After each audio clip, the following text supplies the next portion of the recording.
네, 여러분들 안녕하세요. 시사타파의 심층분석 시작하도록 하겠습니다. 아니나 다를까 잼버리가 끝나자마자 책임 소재의 공방을 따지면서 패턴입니다. 국민의힘이 전 정부 탓하면 감사원이 나서갖고 6년치 잼버리 전 과정을 감사한다고 합니다. 여기서 6년치 잼버리 전 과정을 감사를 하면 바로 검찰에 수사 의뢰를 하겠죠. 패턴이에요, 패턴. 이게 권력자들이 책임지는 모습이 없는 거죠. 그렇죠? 전혀 책임지는 과정은 없고 감사원을 통해서 조지고 그 다음에 책임 소재를 구분한 다음에 윤석열이 엄벌에 처하라. 왕의 명이 떨어지면 검찰이 움직여서 대대적인 수사를 하는 거죠. 오늘 문재인 대통령 사실상 문재인 정부 7년차 용산 야당이 지금 오히려 윤석열이 사과를 해야 되죠. 정확히 얘기하면. 그렇잖아요. 지금 현 집권 대통령 선거에 갖고 당선된 게 윤석열이면 윤석열이 사과해야죠. 응? 책임지지 않는 정부. 그냥 무조건 윤석열은 무슨 일 터지면 책임 회피에 급급해요. 오히려 문재인 대통령이 잼버리로 국격을 잃었다. 실망 컸을 국민들께 사과한다. 왜 문재인 대통령이 사과합니까? 이 뻔뻔한 윤석열은 절대 사과하지 않아요. 왜 그런지 아세요? 검사들은 사과하지 않습니다. 검사들은 간첩을 조작을 해서 걸리더라도 사과하지 않아요. 얘네들이 검사들의 특징이에요. 용산 야당, 용산 검찰청이에요. 저는 용산 야당이라고 얘기하고 싶지도 않아요. 검찰청이 용산에 옮겨져서 또 다른 검찰 권력이 나라를 휘젓고 있어요. 나라를 쑥대밭을 만들고 있는데 무조건 잘못되면 전 정부 탓이에요. 미친놈들이죠. 사실상 문재인 정부 7년차를 만들고 있는 게 윤석열입니다. 응? 권력을 잡았으면 책임도 지는 겁니다. 권력과 책임은 같이 따르는 거예요. 미친놈들이에요. 하면 행세. 그러니까 국정 지지율이 올라가지 않는 거예요. 그 다음에 제가 좀 이상한 뉴스를 좀 하나 얘기해주면, 여러분들 정진석이 노무현 대통령에게 사자 명예훼손으로 실형 선고받은 거 아시죠? 물론 법정 구속은 되지 않았지만 쟤네들은 그냥 벌금형 정도를 생각을 했었나 봐요. 실형이 나왔습니다. 근데 이 판사가 이 판결을 할 때 정진석이 주장하는 내용들이나 그런 것들은 일베 사이트에서 나오는 것이다 라고 얘기를 했었어요. 아니나 다를까 패턴이에요. 이 박병건 판사입니다. 박병건 판사가 고등학교 3학년 때 노무현 대통령 탄핵에 문제가 있다. 이거 정말 이분은 훌륭한 분 같아요. 보니까 고등학교 3학년 때 이런 글을 썼대요. 노무현 대통령을 탄핵한 한나라당을 향해서 대통령의 탄핵을 주장하고 싶으면 불법 자금으로 국회의원을 해먹은 대다수의 의원들이 먼저 의원직을 사퇴하는 것이 옳다. 이런 훌륭한 판사가 있었습니다. 응? 이건 너무너무 당연한 소리죠. 정치 불법 자금으로 국회의원 해먹은 새끼들, 니들이 먼저 국회의원직을 내려놓는 게 맞다 라고 노무현 대통령의 어떤 탄핵의 부당성을 고3 학생이 지적했던 그 글을 갖고 와서 그냥 노사모라고 떠들고 있어요. 응? 이건 왜 이런 현상이 벌어지냐면 고3 때 한나라당을 비판해서 그리고 문재인 대통령을 팔로우했다는 이유만으로 노사모라고 얘기합니다. 이건 뭐냐? 사건의 본질을 흐리는 거죠. 쟤네들이 늘 쓰는 조중동 수법이죠. 국민의힘과 메신저를 공격하는 거죠. 메신저를 공격하는 거죠. 저 판사는 노사모 출신의 판사를 해서 이렇게 판결을 했다. 이건 뭐냐면요. 집권 여당인 국민의힘의 오만이에요. 사법부의 판결마저도 판사를 공격할 수 있는 과감성이 있는 거예요. 민주당 같으면 이렇게 못하죠. 그쵸? 민주당 같으면 그냥 형식적으로라도 사법부의 판단을 존중한다. 이 정도의 논평이 나올 겁니다. 그런데 쟤네들은 박병건 판사를 문재인 전 대통령, 유시민 전 노무현 재단 이사장 야권 인사들을 팔로우하고 있다. 그리고 이재명 당대표가 박 판사를 팔로우하고 있다. 이런 식으로 정치 성향으로 모는 거죠. 헌법 위에 군림하려는 거예요. 엄연한 사법부의 독립을 훼손하는 입법부가 사법부에 늘 행정부, 입법부, 사법부를 통폐합하려는 게 이 국민의힘은 항상 이런 짓거리를 해요. 그러다가 탄핵당하는 거예요. 그 다음에 어이없는 기사가 하나 또 있었습니다. 갑자기 외교부가, 이거 여러분들 뉴스에서 봤어요? 이게 뭔가 제가 좀 들여다봤습니다. 김건희 여사의 트위터에 실버마크 추진을 한다고 합니다. 김건희 여사의 트위터에 실버마크를 추진한대요. 이게 무슨 말인가 했어요. 트위터가 부여하는 인증 마크가 3개가 있다고 합니다. 파란색 블루, 노란색 골드, 회색 실버라고 합니다. 파란색 블루는 유료 서비스 구독자들에게 부여하는 마크래요. 유료 구독자들. 골드 체크 마크는 기업과 광고주에게 하는 거래요. 그래갖고 왜 김건희를 왜 실버 마크 회색으로 하려고 했더니, 실버 마크는, 체크 마크는 정부 기관이나 기관장 혹은 UN 같은 국제기구와 그 관계자들에게 주어진다고 합니다. 김건희는 자연인이에요. 정부 기관장이 아닙니다. 그냥 윤석열의 마누라일 뿐이에요. 근데 외교부가 나서서 자연인 김건희에게 정부 기관장 혹은 UN 같은 국제기구에 주어지는 실버마크를 추진하는 거예요. 윤석열이가 사실상 대통령이 아니라는 걸 입증을 하는 겁니다. 제가 보면. 그렇죠? 윤석열, 미국 같은 경우에 트럼프가 엄청난 트위터죠. 트위터나 그런 걸 많이 하죠. 트럼프 같은 경우에는 미국의 대통령이니까 윤석열에게 만약에 이걸 추진한다 그러면 그나마 대한민국의 대통령이니까 정부 기관장이고 대한민국의 통수권자니까 이해를 합니다. 김건희가 뭡니까? 자연인이에요. 그렇죠? 김건희는 그냥 자연인이에요. 자연인은 아니구나. 인공인이에요. 인조인이에요.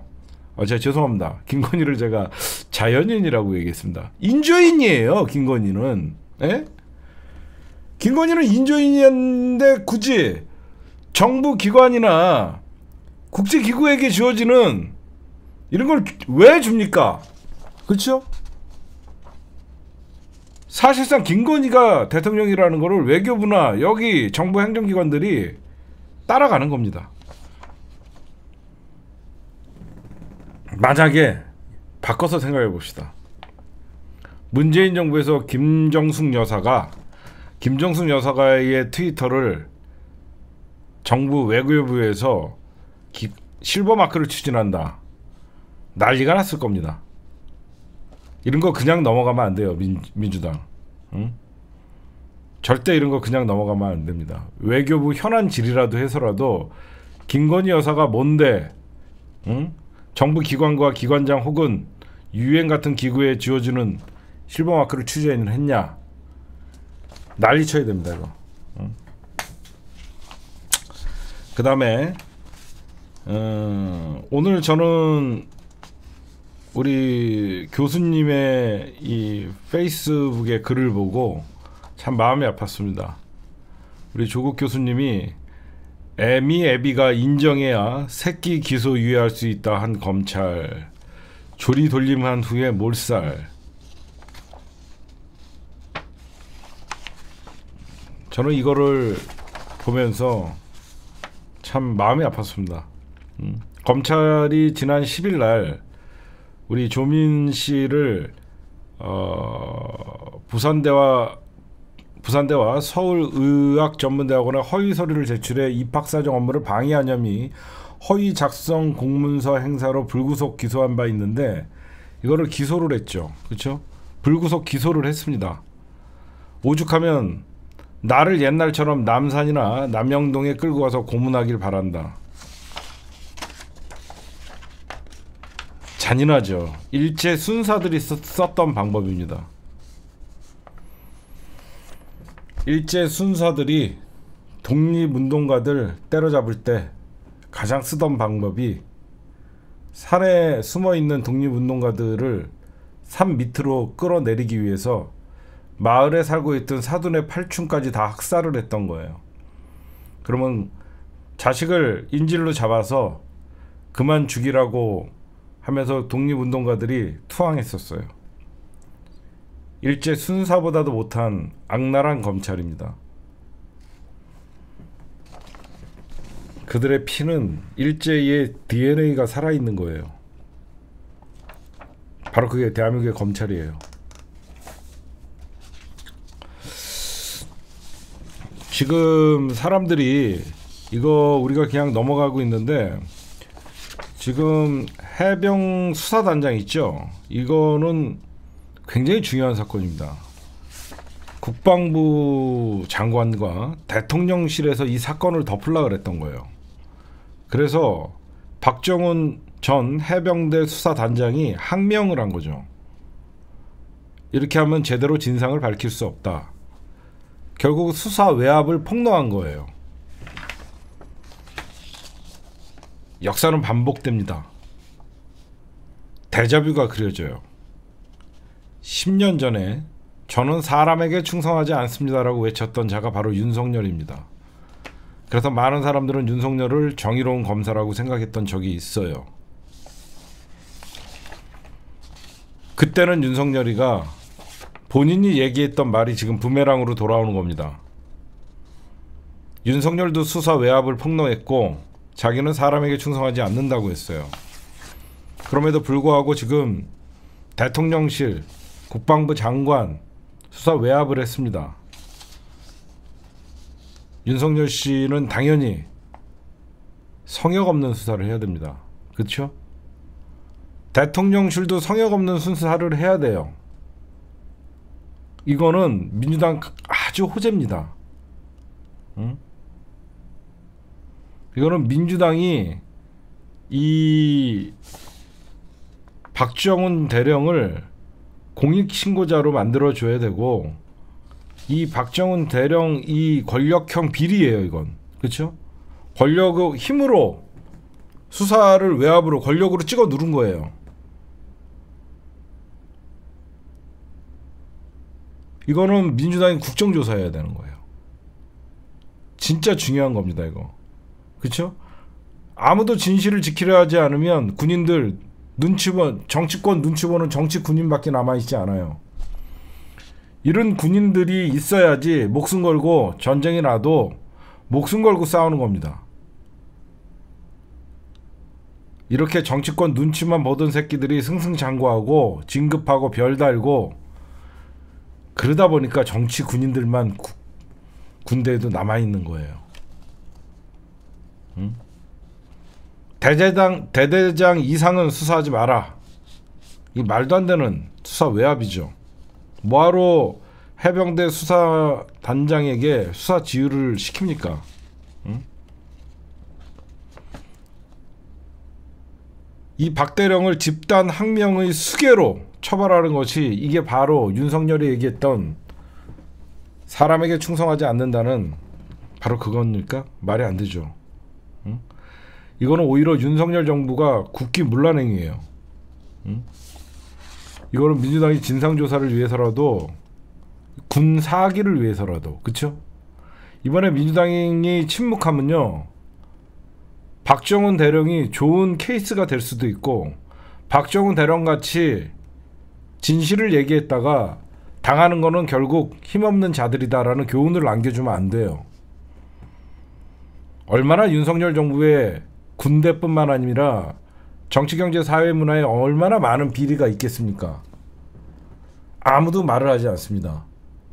이번에 민주당이 이 박정훈 대령을 보호하지 않으면 그 어떤 공익 제보나 공익 신고도 일어나지 않아요. 그렇잖아요. 민주당이 이걸 보란 듯이 박정훈 대령이 옳았다는 걸 보여줘야만 또 다른 여기저기서 내년 총선 이후에 제보가 들어오는 겁니다. 응?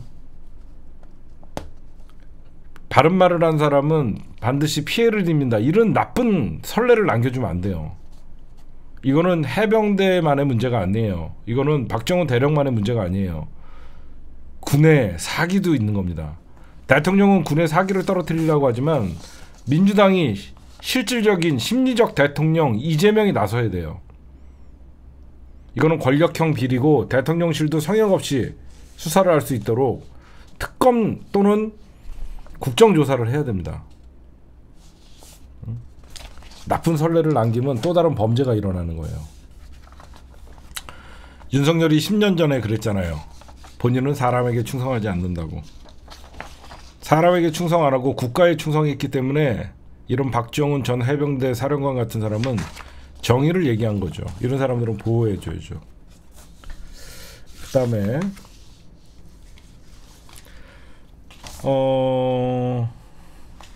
아까도 잠깐 얘기했지만 잼버리 감사원이 빠르게 움직입니다. 이번 주에 감사에 착수하면 또 이걸 정치적으로 이용하겠죠. 6년간 전북도 아마 전북도 탈탈 털릴 겁니다. 6년간 준비사항 집중 감사하면 이제 거기서 이제 여기저기서 이제 비리 행위, 예산 집행 뭐 이런 것들이 나오겠죠. 뭐 잘못한 게 있으면 처벌을 받아야 되겠지만 이걸 정치적으로 악용하는 게 있죠. 사실상 감사원이라는 것은 행정부에서 독립적인 기관이지만 지금의 감사원장은 청문회에서 인사청문회에서조차 대통령을 보좌한다고 얘기했던 인간입니다. 감사원은 누가 감사합니까? 그걸 묻고 싶어요. 국회밖에 없는 거예요. 그렇죠? 감사원의 이런 짓거리를 제동을 걸 건 국민의 대의기관인 국회밖에 없는 거예요. 국회가 감사원을 감사를 해야 됩니다. 감사원을 누가 감사하냐고요? 아무도 감사하지 않잖아요. 국회가 감사원을 조져야 돼요. 이건 민주당이 할 일이 많습니다. 지금 이제 8월 여러분들 8월 임시국회가 뜨겁게 8월 16일 날 임시국회가 달아오를 겁니다. 2주간 하계 그러니까 더운 기간을 마치고 8월 임시국회가 8월 16일 날 열리는데 어떤 일정이 있는지 여러분들에게 좀 말씀드리면 일단 여야가 치열하게 싸웠던 방송법 이거 굉장히 중요한 법이죠. 노란봉투법 이 쟁점 법안이죠. 그 다음에 새만금 세계잼버리 부실 준비 책임 소재 그 다음에 이동관 방통위원장의 인사청문회가 18일 날 있습니다.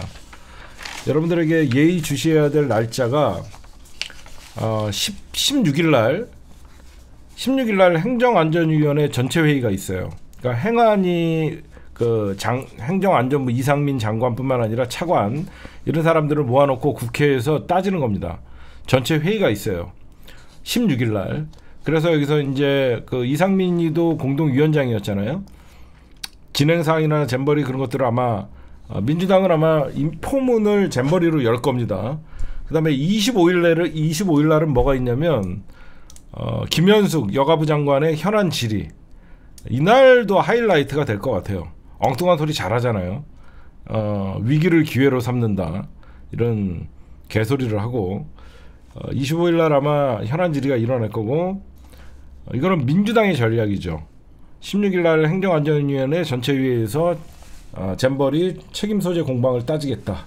그 다음에 25일 날 여가부의 현안 질의에서 김현숙 장관의 어떤 책임 소재를 따지겠다. 이거는 현재 민주당의 전략이고 국힘당은 딴 거 없습니다. 문재인 정부와 전북도에 집중할 거예요. 문재인 정부에서 부실한 예산 집행, 그 다음에 부실한 준비. 근데 이거는 지네가 아무리 문재인 정부 탓해봐야 사람들이 느끼는 감정이라는 게 있잖아요. 그렇게 와닿지 않겠죠. 사람들이 문재인 대통령이 언제적 대통령인데 아직도 문재인 탓만 하냐 이런 악영향이 있겠죠. 근데 조중동이 도와주면 또 사람들은 믿죠. 그 다음에 이제 감사원의 행정감사가 이루어지고 국힘당도 아마 이거를 전 정권 탓할 준비를 철저히 하는 것 같아요. 사실 잼버리 파행은 현 정부의 무능과 무책임 이거는 아마 민주당이 제가 예상하는데 국정조사 주장을 할 겁니다. 잼버리 파행은 국정조사로 가야 돼요. 국정조사로 가야지 이게 현 정부를 질타할 수 있는 국민적 관심이 될 수 있어요. 그렇죠? 국정조사를 무조건 하면 민주당이 유리해요.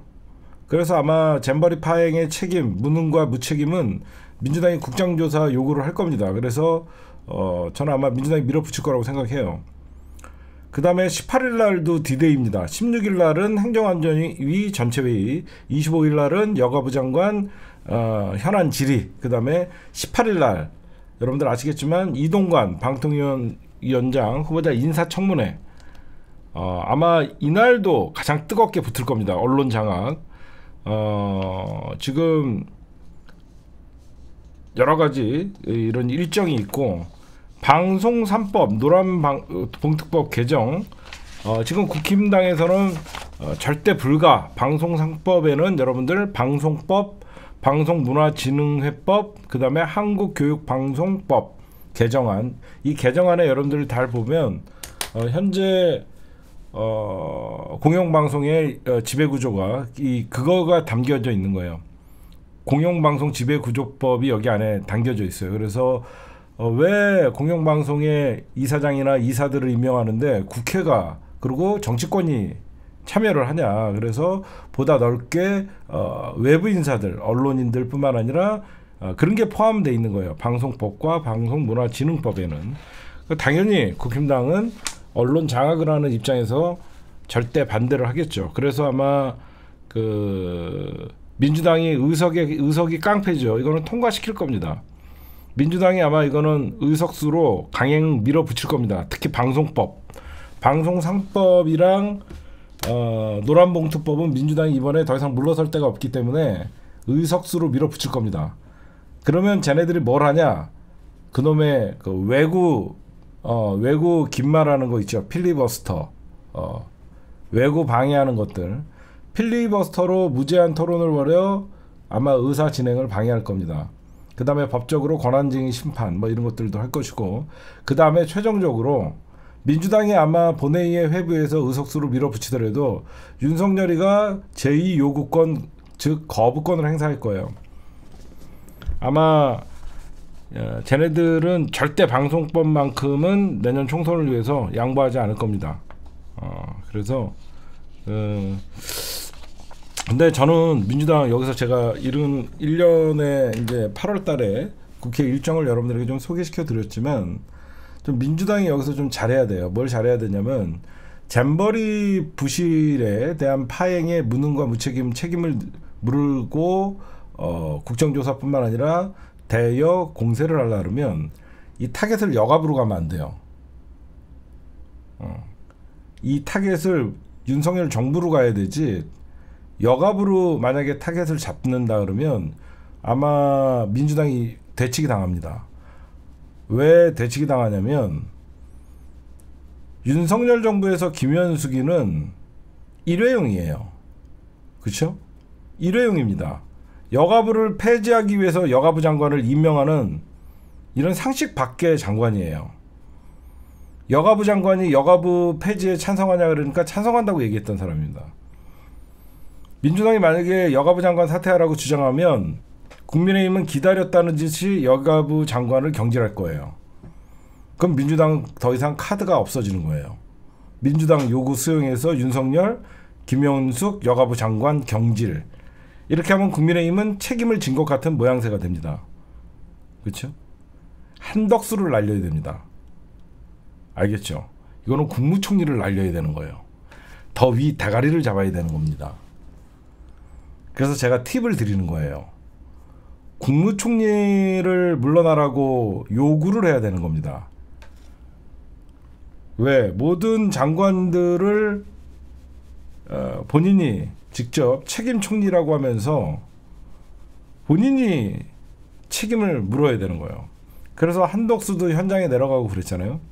한덕수를 날려야 되는 거예요. 여가부 장관 하나, 왜냐면 국무총리가 경질됐다라는 거는 굉장히 이슈가 큰 거거든요. 윤석열 정부의 어떻게 보면 2인자잖아요, 국무총리. 그렇잖아요. 그래서 이거는 한덕수에게 날릴 각오를 시켜야 돼요. 그리고 이상민, 그 다음에 김현숙, 무능한 이상민, 탄핵에서 돌아온 이상민이지만 이상민, 김현숙 동반 사퇴를 해야 돼요. 한덕수 날아가면 김현숙, 이상민은 그냥 같이 날아가는 거예요. 그렇잖아요. 그러면 강제 개각이 이루어지는 거죠. 그러면 기다렸다는 듯이 한동훈이가 국무총리로 아마 넘볼 겁니다. 그럼 국민들 여론은 어떻게 할 것 같아요?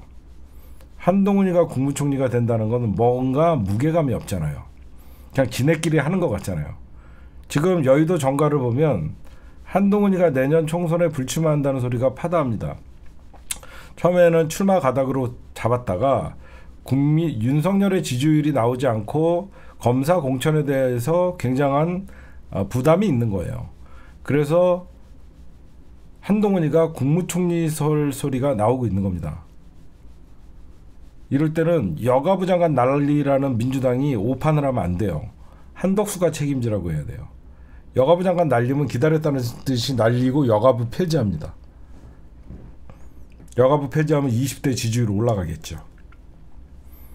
젠더 갈라치기가 현재 20대 30대들한테 통하고 있기 때문에 김현숙 날리고 이참에 여가부 폐지해버리면 총선 앞두고 윤석열이가 하고 싶어 했던 거예요. 이렇게 끌려가면 안 돼요. 한덕수에게 책임을 묻고 그렇게 가야 되는 거예요. 사실상 꼬리 자르는데 민주당이 도와주면 안 돼요. 그렇죠? 분명히 저쪽은 군산 전북을 초토화시킬 겁니다. 안 봐도 뻔하잖아요. 전북 초토화 될 거 뻔합니다. 감사원이 6개월 동안 뭐 당장 다 이번 주부터 다음 주부터 조지겠다라고 얘기하고 6년치를 다 들여다본다고 하기 때문에 분명히 이거는 민주당도 타격이 올 거예요. 왜? 언론 플레이가 저쪽이 잘하니까. 민주당은 차라리 이거를 경기를 떠나서 잼버리 대회는 국정조사로 끌고 가야 돼요. 국정조사로 끌고 가서 최근의 준비사항 점검뿐만 아니라 안일하게 대처했던 것들을 따져야 돼요. 그래서 국정조사로 가져가야 되는 거예요. 지금 제가 볼 땐 그래요. 네, 오늘의 주요 단신이었습니다. 네, 민주당 대의원 제도는 이재명 당대표 오래된 적폐다. 민주당 대의원 제도는 오래된 적폐다. 이재명 대표 정면 돌파해야 된다. 이 주제로 말씀을 좀 드릴게요. 저희가 어제 방송을 했죠. 그래서 우리 발빠른 우리 네티즌 여러분들이 벌써 민주당 당원 게시판이나 이런 데다가 전체 투표로 합시다라고 여러분들이 올렸어요. 그래갖고 지금 혁신안을 폄훼하는 세력은 반개혁 세력으로 간주해 뭐 출당 조치도 하자라고 하면서 여러분들이 지금 많이 활동을 좀 해주고 있습니다. 어제 제가 네 가지의 문구를 여러분들에게 말씀드렸죠. 혁신하는 전당원 투표로, 혁신하면 도덕성 회복된다, 대의원제의 폐지가 아니라 대의원제의 정상화다. 그렇죠? 정상화가 혁신의 첫걸음이다. 혁신안 거부하는 자가 기득권이다. 이거를 제가 어제 4개를 중요한 것들을 여러분들에게 좀 같이 외쳐달라고 부탁을 했습니다. 지금 방송은 한 2,000명 정도 보고 있지만 이거를 여러분들이 좀 많이 여기저기서 외쳐주셔야 돼요. 대의원제 폐지하는 거 아니죠 지금. 그쵸? 대의원 왜 폐지합니까? 냅둬요. 그 대신 대의원 한 표, 권리당원 한 표 똑같이 하자는 겁니다. 왜 여러분들 대의원제가 오래된 민주당의 적폐냐면요. 이 대의원제의 모순이 드러나기 시작한 게 언제냐면 이제 문재인 대통령이 당대표일 때 2015년으로 거슬러 올라갑니다. 이 민주당이 이제 그 전까지는 지역에서 당원 가입을 받았어요. 2015년 전까지는 온라인 당원이라는 게 없었습니다. 여러분들이 얼마 안 됐어요. 민주당 온라인 당원 제도가 생긴 지가 그렇게 오래되지가 않았어요. 그래서 민주당 당원 가입을 과거에는 지역에서 정당 가입이 사실상 아무나 하는 게 아니라고 여러분들 많이 생각했죠. 그 지역에서 좀 정치에 관심이 있고 좀 지역구 사무실 왔다 갔다 하는 사람들이나 당원이었어요. 그러니까 과거 2015년 전까지 보면요, 이 당원 가입이라는 게 사실상 그 주변에, 내 주변에 굉장히 열성 정치를 응원하는 사람이 있다던가, 그래야지 그 사람들 때문에 당원 가입을 해주던가, 다 입당 원서라는 걸 쓰고 막 그랬었어요. 근데 이게 언제부터 이제 혁명이 일어나냐면, 문재인 대통령이 그 당시에 혁신안을 발표할 때 이 온라인 당원을 만든 사람이 바로 최민희 의원이에요. 이 온라인 당원 모집을 만든 사람이 최민희 의원입니다. 여러분들이 몰라서 그러죠. 그때 이제 최민희 의원님이 문재인 대통령 그 당시에 당대표일 때 이 혁신안의 하나로 최민희 의원님이 온라인 당원을 만들어요. 그때 이제 안철수나 과거 구 동교동계가 민주당을 막 흔들어댈 때, 그 당시에 우리는 문재인 대통령을 지켜야 된다라고 하면서, 그때 우리가 이제 온라인 당원, 문재인 지키자 그러면서 온라인 당원을 엄청나게 가입을 해요. 그 당시에 온라인 당원을 엄청나게 가입해요.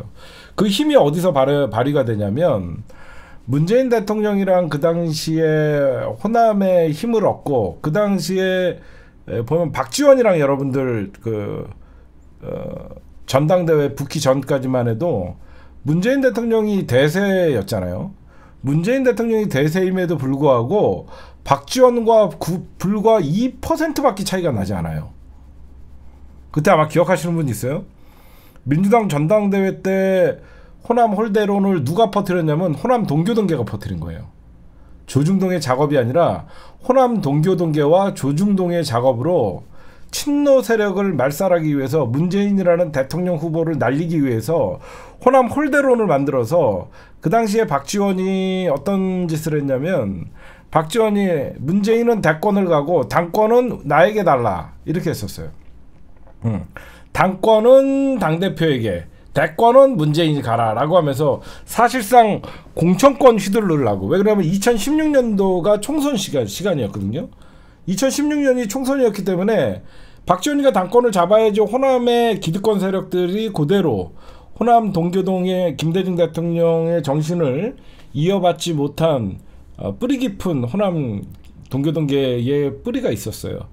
그래서 민주당의 그 당시에 문재인 대통령의 생각이 뭐였냐면, 이 호남이라는 민주당의 정치적 고향이자 정치적 핵심 지역인데 이 호남을 건드릴 수가 없었던 거예요.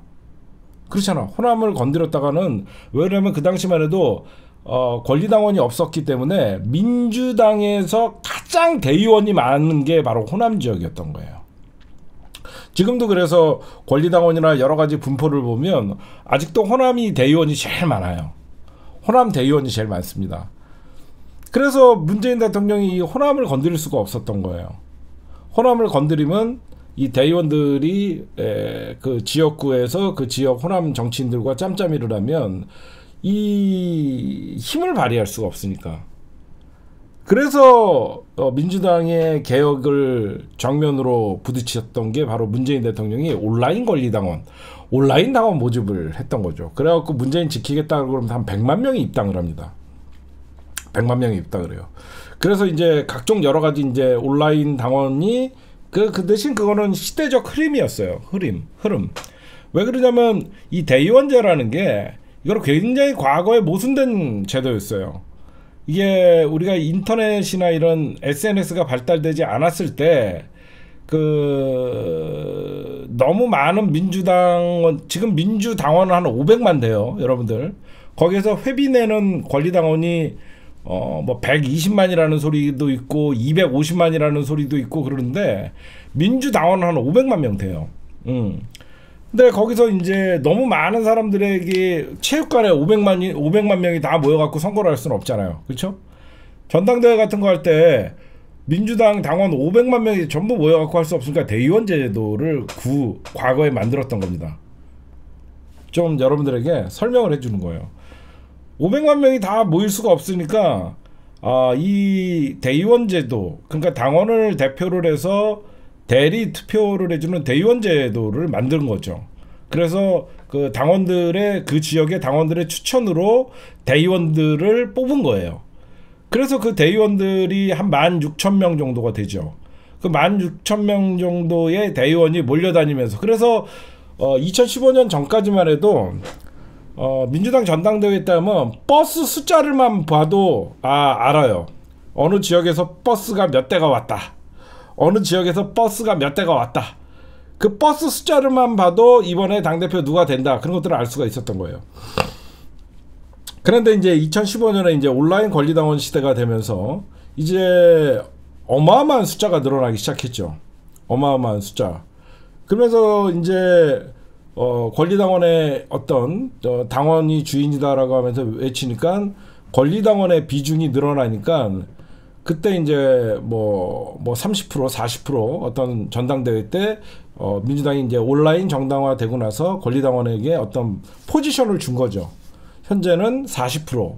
그것도 조정이 된 겁니다. 과거에는 제가 알기로 대의원 50, 권리당원 40 막 이랬던 것 같아요. 그러니까 그래도 권리당원 전국에서 16,000명의 힘이 엄청나게 셌었죠. 그러다 보니까 이제 권리당원은 또 우리가 정치 세력이 이제 친노 친문에서 친명으로 이재명 당대표가 들어서니까 또 이재명을 흔들라는 세력들이 생기니까 많은 사람들이 또 이재명 지키겠다라고 하면서 또 엄청난 당원들의 그 입당이 러시가 되는 거예요. 입당 러시가 있었죠.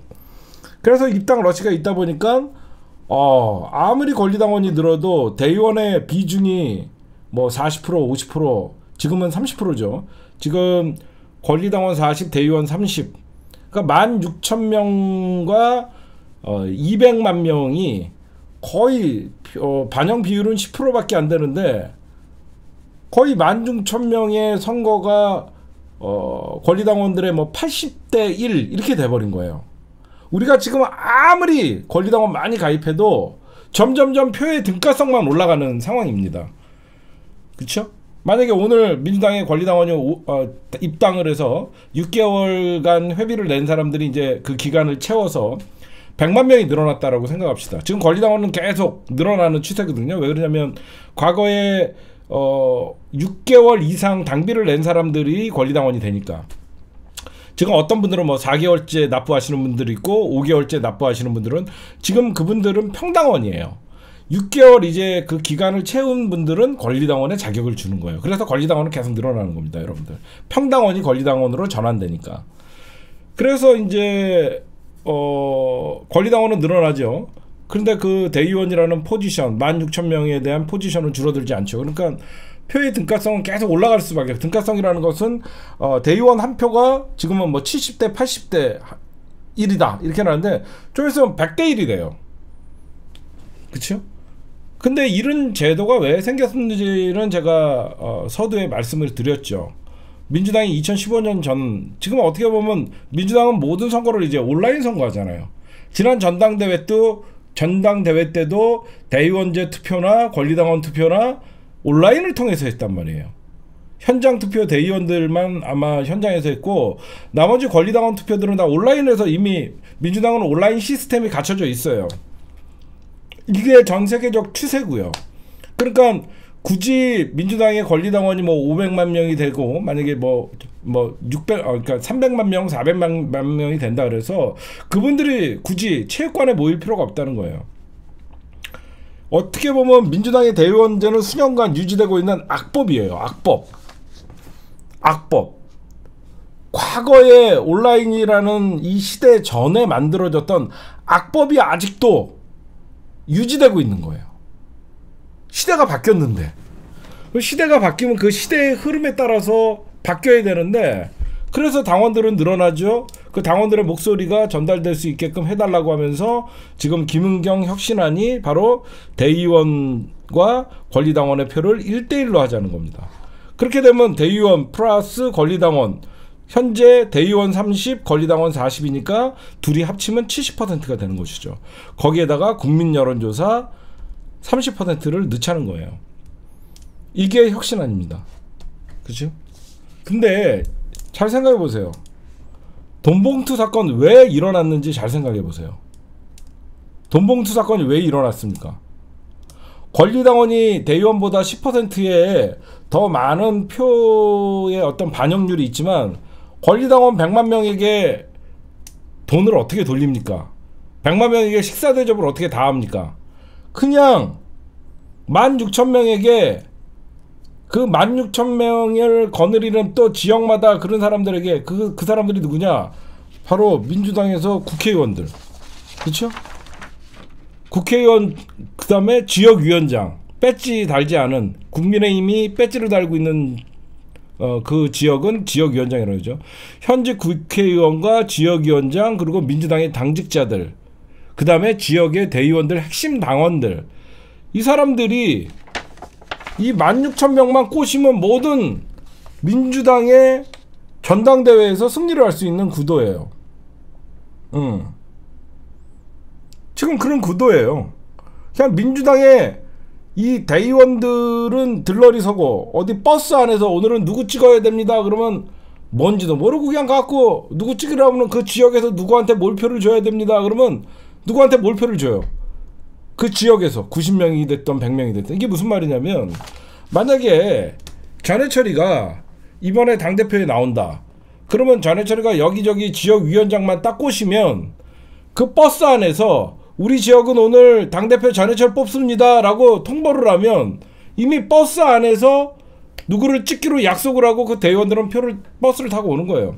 그래서 그 사람들한테 그 인솔자들한테 점심 식사값을 주고 그게 바로 돈봉투 사건이에요. 그게 돈봉투 사건이에요. 응? 근데 여러분들 생각해 보세요. 대의원제 한 표나 권리당원 한 표가 되면 이런 식사값이나 교통비가 듭니까?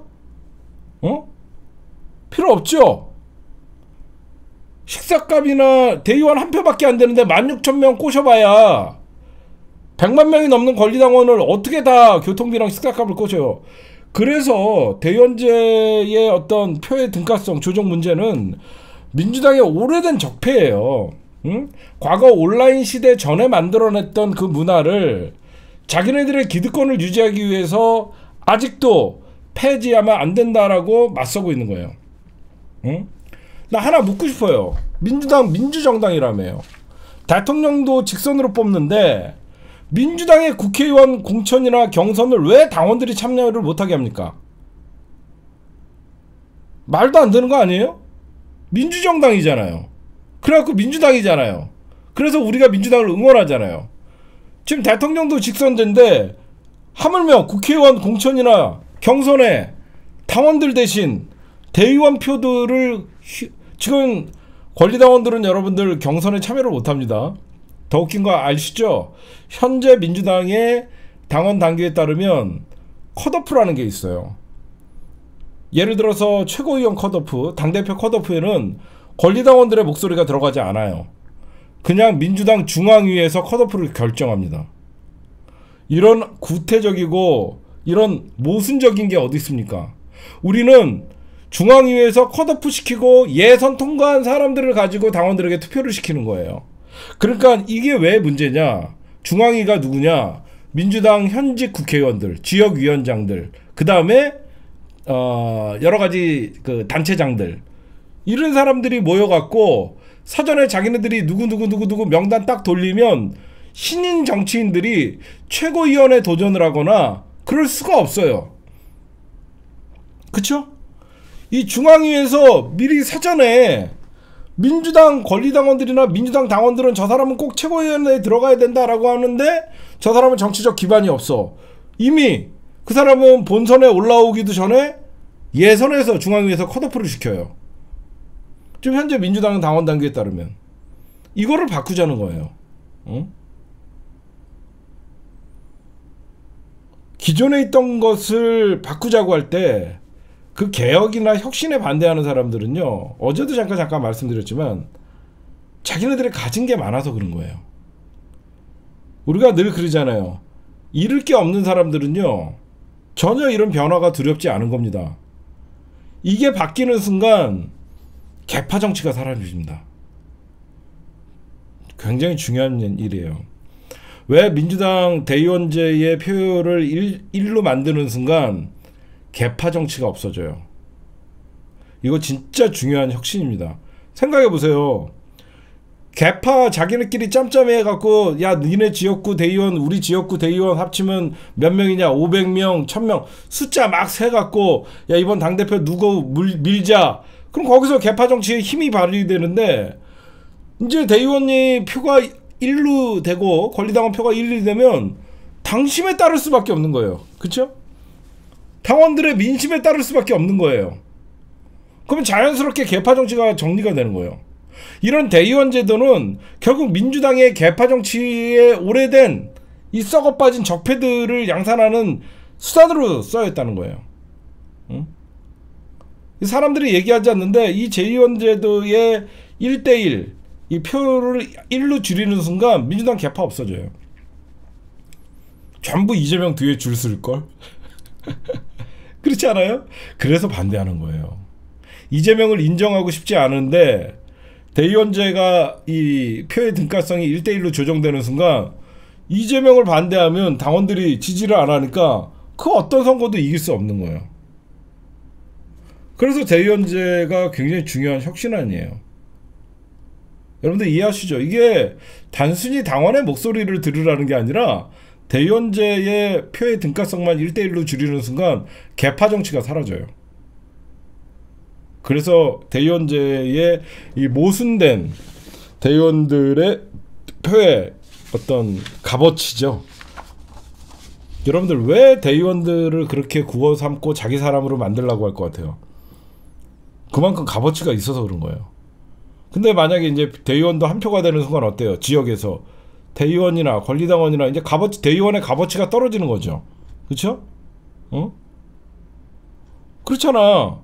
대의원의 값어치가 떨어지면 어때? 그 지역 정치인이 지금 여러분들이 자칭 수박이라고 얘기하는 사람들 있죠? 이 사람들이 우리 지역은 끄떡없어 라고 하잖아. 강성당원이라는 말이 없어집니다. 그렇잖아요. 이원욱이나 지금 뭐 조응천이나 박용진 뭐 이런 애들이 맨날 김종민 뭐 강성당원들에 의해서 뭐 개딸 이런 소리가 없어져요. 그 지역에 권리당원이나 대의원이나 한 표씩 되게 되면 어떻게 돼요? 그 지역 당원들한테 눈치를 볼 수밖에 없는 거예요. 응? 그러니까 여러분들이 보시면 박지원, 저는 시사타파 개청소 왕팬입니다. 박지원이 진짜 박지원 원장님이십니까? 우리 원장님이 가끔 들어오셔서 채팅을 하시길래. 그러니까 여러분들 강성당원이라는 말을 쓸 수가 없어요. 응? 강성당원이라는 말을 쓸 수가 없습니다. 응? 그렇잖아. 강성당원이라 그랬다가 그 지역에서 몰매 맞죠. 응? 그 지역에서 몰매 맞죠. 그래서 여러분들 중요한 거 말씀드릴게요. 민주당 대의원 제도는 이게 단순히 대의원 제도는 단순히 이게 표의 등가성을 1대1로 만드는 게 아니라 굉장히 여러분들 중요한 거예요. 민주당의 개파 정치를 없애는 것이고 진짜 지역에서도 국회의원들이 오만하게 행동 못합니다. 자기 지역의 대의원만 꽉 잡고 있으면 경선에서 이길 수 있으니까 대의원 90명만 잡고 있으면 98에 72 7200표야. 그러면 그 대의원들 7200표를 이기려고 그러면 그 지역에 진짜 전 권리당원이 투표를 해야지 그 여러분들이 자칭 수박이라고 하는 사람을 날릴 수가 있잖아. 응? 그쵸? 이제 이해가 가시죠? 왜 우리가 맨날 수박들 척결하라 이런 얘기를 해도 걔네들이 콧방귀도 안 끼냐면 자기네 지역구의 대의원을 자기가 꽉 잡고 있어서 그런 거예요. 응? 자기네 지역구에 자기 대의원을 꽉 잡고 있으니까 밖에서 우리 지역은 끄떡없어 이딴 소리 하는 거예요. 응? 우리 지역구는 끄떡없어 이딴 소리 하는 겁니다. 응? 그러니까 여러분들이 이 대의원제는 진짜 여러분들 하나 또 의견을 제시할게요. 왜 당 운영을 직선으로 못하냐. 저는 이 얘기를 해주고 싶어요.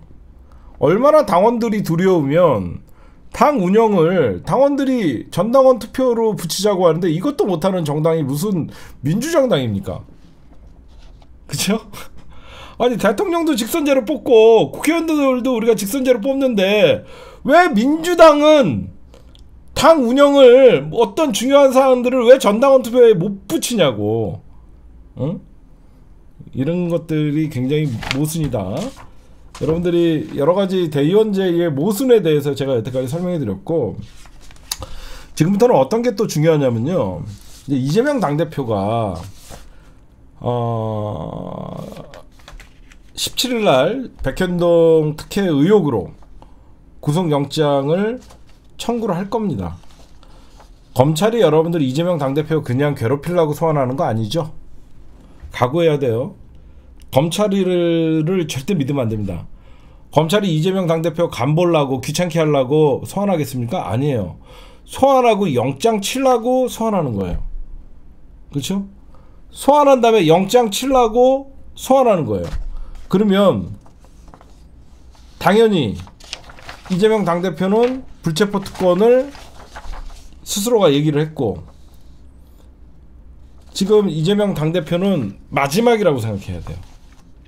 이거는 비장한 각오로, 이게 이재명 당대표가 혁신이 안을 받자니 비명계와 충돌이 예고된다 그래갖고 이거는 뒷걸음 치면 안 됩니다.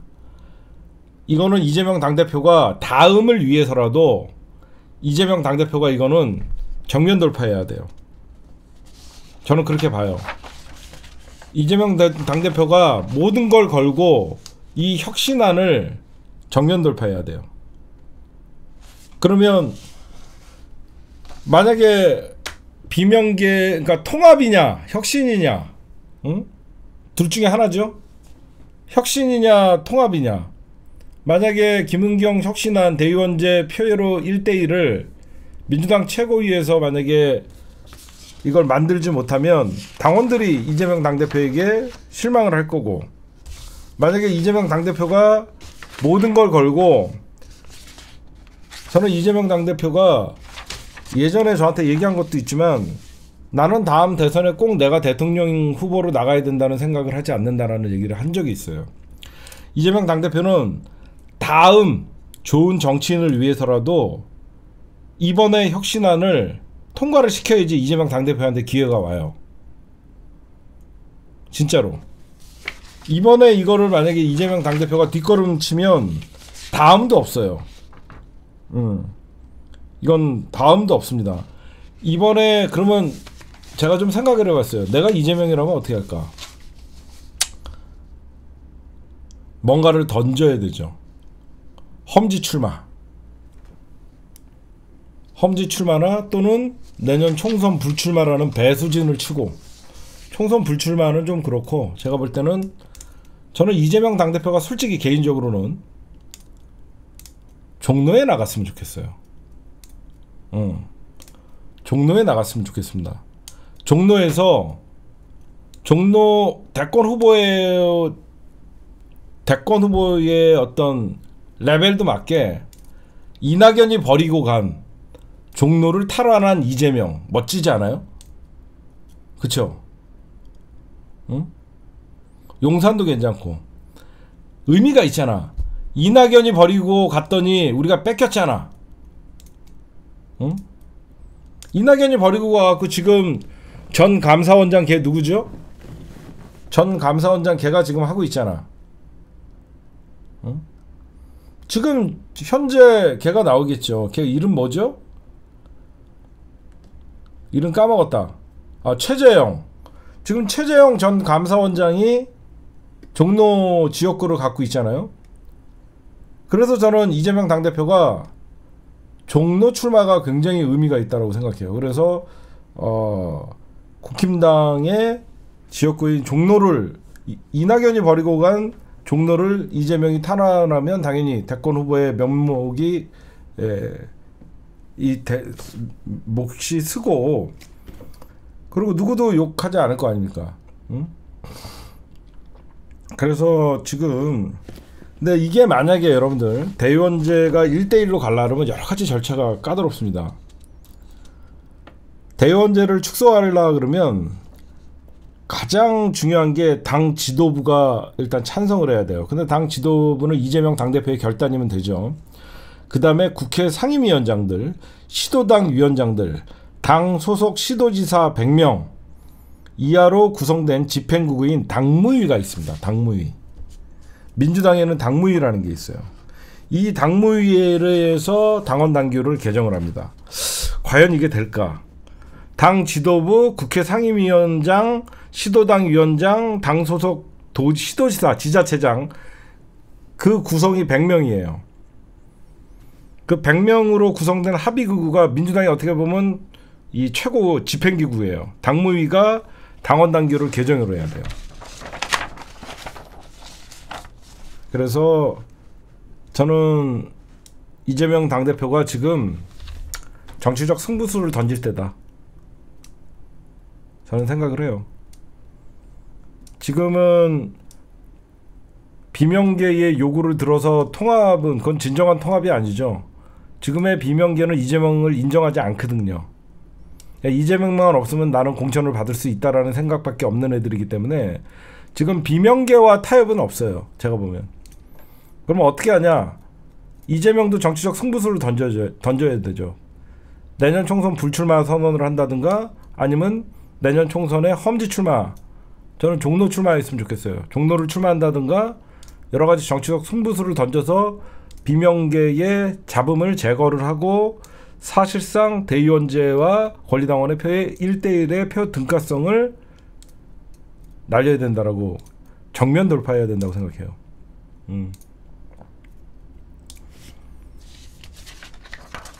왜 그래요? 이재일 변호사 말씀대로 17일날 소환하면 다음 주에 영장 치는 거예요. 그래갖고 어떻게 되든지 1차 기각을 염두에 두고 치는 겁니다. 미리. 그래서 구속되면 다행이고 구속이 안 되면 이것들이 또 2차 영장 치겠죠. 2차 영장 쳐갖고 추석 전에 어떻게든지 이재명 당대표를 가두는 게 얘네들의 목표예요. 그래서 이재명 당대표는 이런 어떻게 보면 정치적 암울한 이런 시기가 다고 있는데 승부수를 던져야 돼요. 그 1차적으로 이제 8월 16일 날 의총을 하죠. 민주당이 이제 8월 16일 날 의총에서 아마 이 혁신안의 충돌이 예상되는데 우리 시민들은 8월 11일, 16일 날부터 좀 움직여야 될 것 같아요. 제가 보니까 8월 16일 날 좀 움직여야 될 것 같아요. 오전에 민주당 혁신안 의총에서 공방이 오가고 그러면 진짜 이제는 민주당 당원들이 행동해야 되는 시간이 오고 있어요. 가장 좋은 타이밍은 제가 볼 때는 8월 16일. 그 다음에 이재명 당대표 소환 다음날 8월 18일 요런 타이밍이 좋아 보여요. 하여튼 타이밍은 좀 봅시다. 굉장히 중요한 겁니다. 이재명 당대표는 이제 눈치 볼 것도 없고 이 오래된 민주당의 수건이었던 이 오래된 적폐지요. 이 적폐만 해결을 해도 그쵸? 이 적폐만 민주당에서 이재명 당대표가 해결하면 비명계도 이재명 당대표 뒤에 줄을 서게 돼 있습니다. 이재명 당대표 뒤에 줄을 서게 돼 있어요. 그래서 중요한 겁니다. 혁신안이 통과되는 순간 비명계는 사라지고 개파는 청산돼요. 그쵸? 더 이상 대의원들 믿고 까불 수가 없으니까. 대의원을 믿고 까불 수가 없는 상황이 되니까 여러분들이 보시면 이 대의원제 표가 1대1로 되면 개파 청산을 할 수 있어요. 이거는 이재명 당대표가 정치적 승부수를 던져야 된다 라고 저는 말씀드립니다.